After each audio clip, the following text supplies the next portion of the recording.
एक रूप और भी है जो हम लोगों को याद आता है, हम लोगों ने आपको बहुत पहले से देखा हुआ है, वो परिक्रमा वाला, वो परिक्रमा वाला रूप। और तो वो कैसे भाव आया आपको?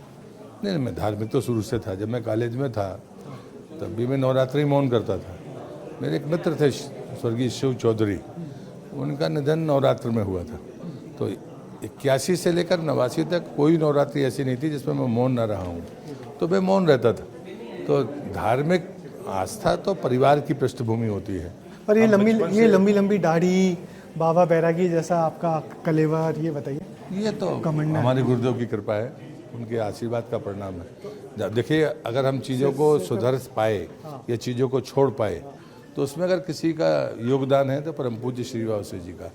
अन्यथा मैं कभी किसी बात को लिए पैर पीछे नहीं करता था, चाहे विपरीत कितनी परिस्थितियाँ हों, और उसमें जो भी परिणाम आए उस परिणाम की चिंता हमने कभी की नहीं। तो मुझे लगता है कि खान पान की दृष्टि से या बाकी चीज़ों के संयम की बातें मैं करूँ तो एक समय के बाद लोग बिगड़ते हैं।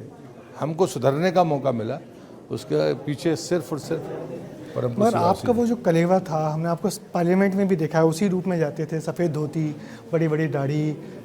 और तो उस रूप से कभी इस रूप में हम आपको देख पाएंगे, कभी सोचा भी नहीं था? नहीं, हमारे आराध्य परम पूज्य श्री वावसे जी ने मुझे कहा था, हम तुम्हें साधु बनाने के लिए नहीं लाए, साधुता सिखाने के लिए लाए। तो जीवन में वापस तो जाना पड़ेगा। ये बात उन्होंने बड़ी दृढ़ता के साथ कही।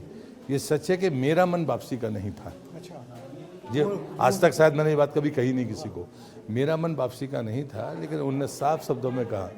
और एक समय मैंने लगभग 40 दिन अनाज छोड़ दिया था और मुझे भोजन की ज़रूरत नहीं पड़ती थी। मैं सबको भोजन बना के कराता था और मुझे भोजन कभी लगता ही नहीं था कि मुझे भोजन करना है।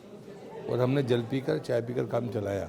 हमारे गुरुदेव भी 89 से उन्होंने कभी अन्न ग्रहण नहीं किया था, फलाहार भी नहीं किया, चाय लेकर वो रहते थे।